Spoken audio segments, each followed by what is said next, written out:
Starting over because I had an alarm go off in the middle and it canceled my video.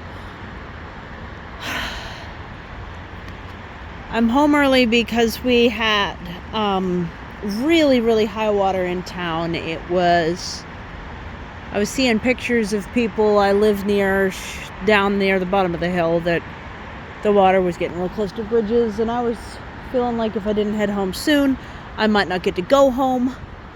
I might have to find somewhere else to be tonight, so I asked permission to head out early, and here I am.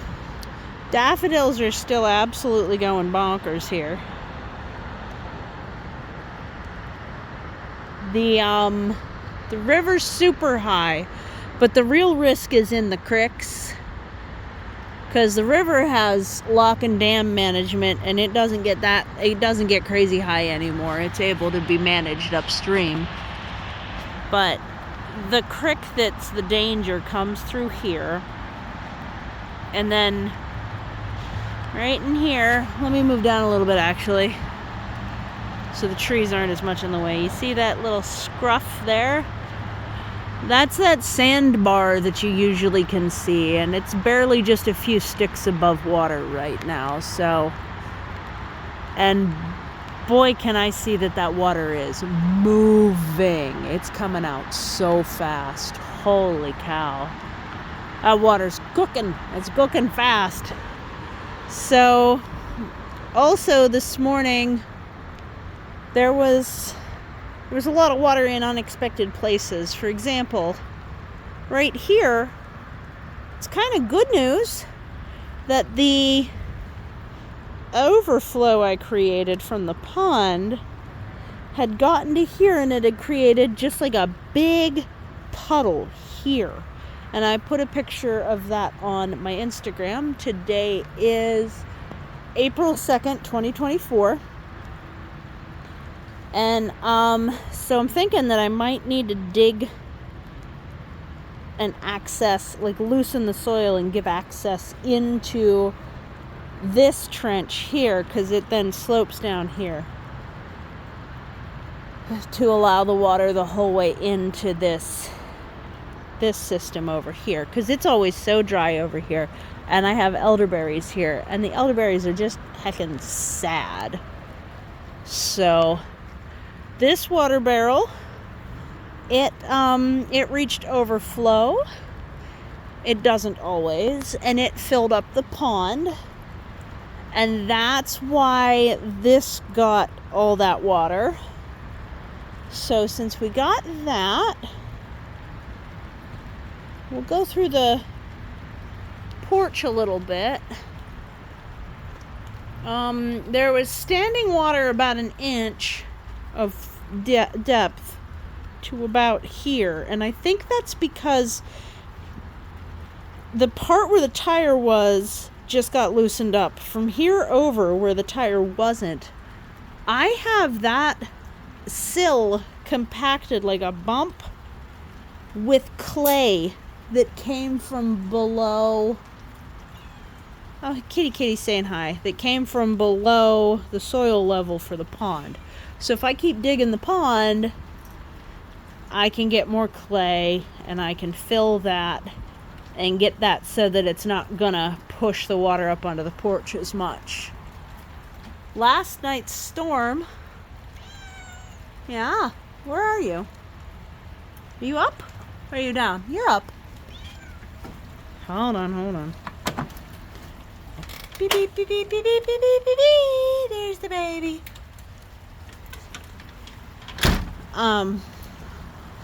Last night's storm was so intense. There was a point in time when the rain was louder than the thunder. The wind was just driving. And with the flood water being so high already, I came home early, because there have been times in the past where if those small creeks, like the one I was pointing to down the hill, if they get past their banks, it can get pretty fast that there's no way for me to get to my house. So figured before it started raining again, which it is now, then I would get my bum home, and that way I could get home. This is the pond. Currently it's ephemeral because it's not sealed. And my hopes for how it would get sealed didn't work. So there's that. So this gets filled when that water tank that I pointed to right before we went across the porch gets to a certain pressure point. The hose is just past a certain height in the rain barrel. So some of the pressure lets off over here. And there are 2 then overflows for this pond. And I actually want to dig a little further down on this one here. There's this little divot, and when it gets to a certain height here, like another 2 inches higher than this, that's when the water starts going that way. And then this direction, down in those rocks here, there's a tube, and then there's a trench that I had put wood chips in so that it could still be a walkway. And I am curious, I'm not sure exactly how well that overflow's still working. I mean, the storm happened at 2 in the morning. I wasn't going to come out with a flashlight at 2 in the morning and inspect everything, sorry. But one of these times I'd really like to see how that's going.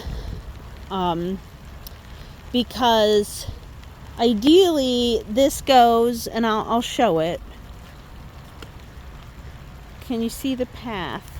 There's a trench that carries the water away the whole way down there, but this part is underground, and then I do walk on that.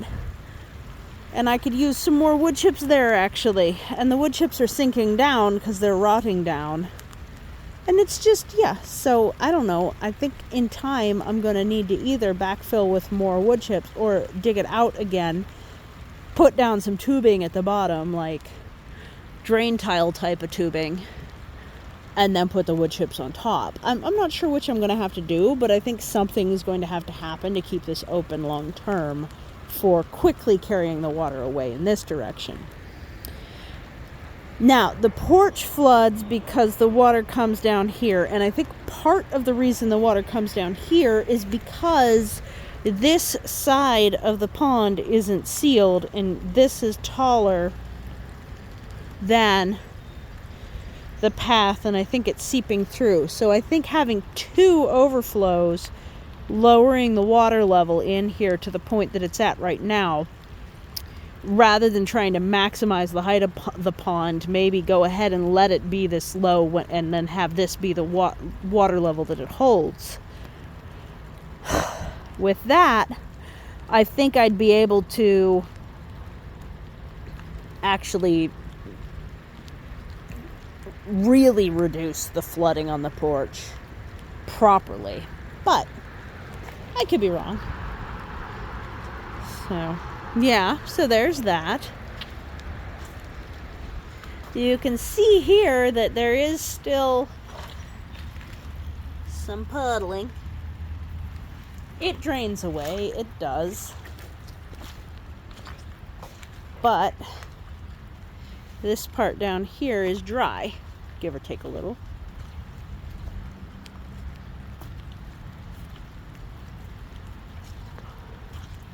This is where you can see how, like, I had this pretty well backfilled with wood chips, but they've rotted down so well that there's just like a pretty deep divot. And I'm just throwing entire twigs in there, but I still need wood chips to put on top. I have a chipper now, so it could do more if I just got around to it. Yep. But I think with the twigs in there, that might continue to help hold it open a little bit better. But I don't see the sogginess down here that I would expect to see. Although I have to keep in mind that this spot right here is like 3 or 4 feet deep. So maybe I'm just not remembering how much of a challenge I made for the water to actually make things soggy.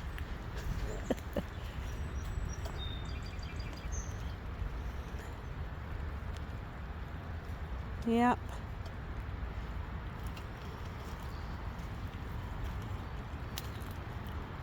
This section should be very wet.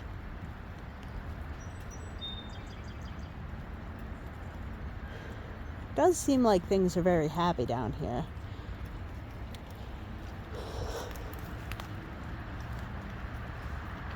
And then, if you didn't see it in my shorts, this moment of clarity has come. Right here, if it was dripping more than it is, well, that moment of clarity has come too. Do you see the water coming out of the... yeah. But this is good news, because this is the first time that this is filled up enough that it actually hit overflow.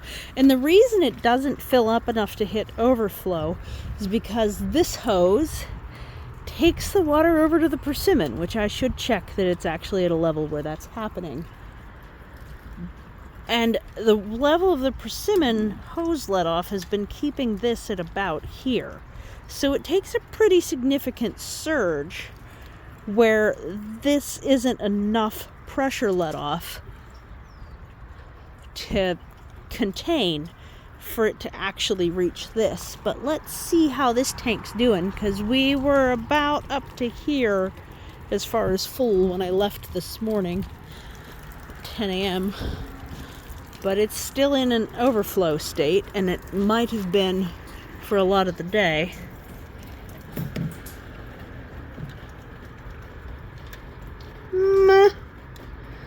No, I think it's only just gotten back to that overflow state, so it's still pretty low there. But that's the first time that this has even gotten to the point where it's putting water out this side, and I'm very pleased to see that that's going the way it should. It's all going really well. I am planning to put 2 of my native plums right here, even though it's a little close to the neighbor's black rot. I'll just have to keep a close eye on them. And yeah,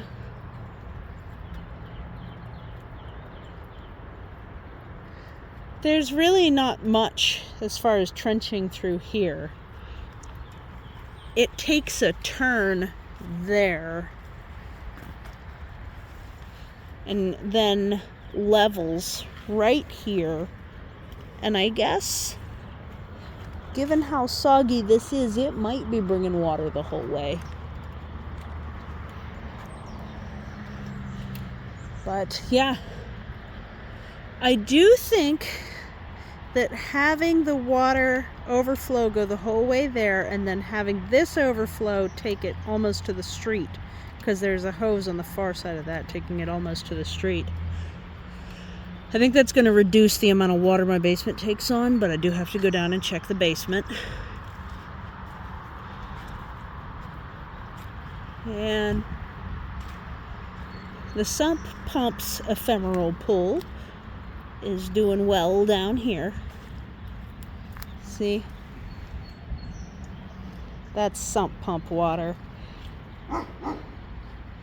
Hi, Kato. And that is... It's okay, Kato! And we're gonna let Kato chill.